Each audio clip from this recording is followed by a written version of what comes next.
Hey everyone, I'm back, and today we're going to be talking about Brokeback Mountain. And this movie is directed by Ang Lee, and it came out in 2005 and stars Heath Ledger, Jake Gyllenhaal, Michelle Williams, Anne Hathaway, and it also has, for like one scene, David Harbour, who I did not recognize at first, but he's in the movie for a scene. And I thought this movie was really great, and what really held the film together was the presentation, and I love the story, and I do really love the characters as well, and that's pretty much most of what you get out of the movie, just the characters and them living their lives. And it's also a kind of a depressing movie to watch, and it hits all the emotions that it's trying to, and it's a very serious movie, and there are some fun parts and some funny jokes, but overall it is pretty somber, and the tone is really clear as to what it's trying to achieve, and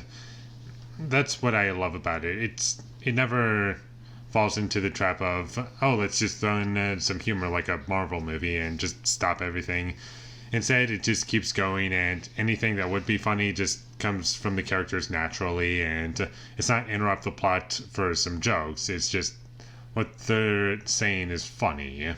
And even the jokes that are in there, it doesn't ruin the pacing. And my only real complaint with the movie was once we got, it was a little slow for roughly in the 20-minute mark to 40-minute mark, maybe a bit earlier.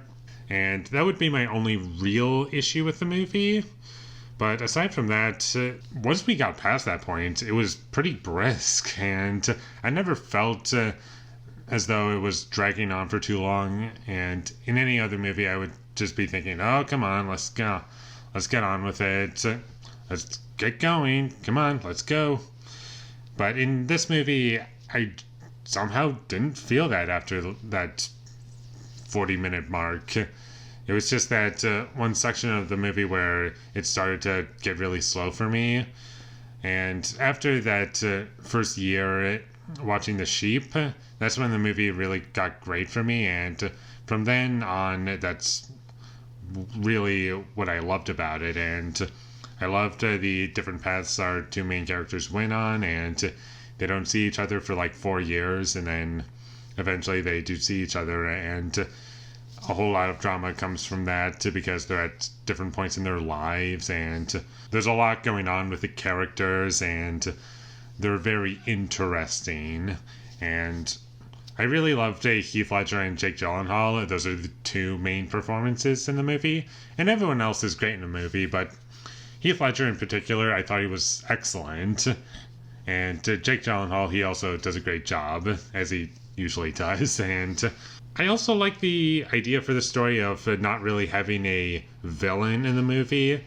And it does kind of remind me a bit of Call Me By Your Name, in the sense that nothing really gets interrupted by cartoonish characters who figure out that our main characters are gay and try to beat them up and kill them. Like, it doesn't just interrupt the plot and just have that in the movie for the sake of it being there. Instead, it decides to go the route of what would happen if that didn't happen, and we just see their relationship go on. And over the course of 20 years, let's see what would happen, basically. And there's a lot that happens in the movie, and it's always very interesting. And it doesn't just affect their relationship, it affects their relationship with everyone else around them. And because of that, things slowly start to fall apart, especially for Heath Ledger, because his character is broke, and he just has to keep working, and he can't really spend time with anyone. And even the spare time that he does have to spend with other people, he's too busy trying to spend it with his own family, and it's just so limited that he can barely do anything. And that's a really interesting angle. Whereas Jake Gyllenhaal, his character starts out as kind of broke, where Heath Ledger was, but he slowly kind of moves up in the world, and he marries Anne Hathaway, and he's living a nice life, and he does really want to see Heath Ledger multiple times in the movie, and he only gets like a small little window to see him, and he has a lot more free time than Heath Ledger does, and it kind of irritates him that he's not able to spend more time with him, and that was one of my favorite aspects to the movie. And Anne Hathaway, I thought she was great in the movie, even though she doesn't have a whole lot of screen time. I do think when she was on screen, she was really good. And I haven't mentioned Michelle Williams yet. She was great, and there's a lot that she has a lot more to do than Anne Hathaway does, and her character is very interesting, and there's a lot going on with her character that you can easily pick up on. And in terms of any other issues that I had with the film, it would just be little tiny things that I thought could have been a little bit better, but they don't bring the movie down. It was just that one portion of the film that was a bit too slow, and I really love the music in the movie as well. I haven't even touched on that yet. The score for this movie is great. It's very memorable. It's bittersweet, and it's exactly what it should be. And the movie looks very nice, and in terms of technical qualities of the film, there wasn't really much that stood out to me as anything that I could point out as a negative. And I really loved the ending to the movie. Without spoiling anything, I thought that was really, really great, and I had no issues with it. And that's about all I have to say about Brokeback Mountain. It was great.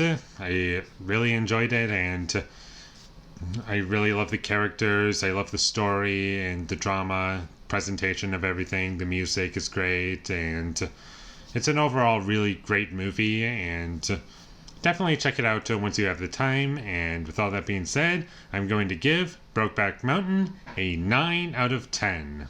Thank you for watching my videos as always. If you enjoyed this review, be sure to leave a like and comment down below what you thought of Brokeback Mountain, and my social media links, they will all be in the description, so follow me there. And last but not least, subscribe to be a part of Foley Nation, and I'll see you when I get my next review up, and that is going to be for The Untouchables. So look forward to that, but until I get that up, thank you for watching and have a great day.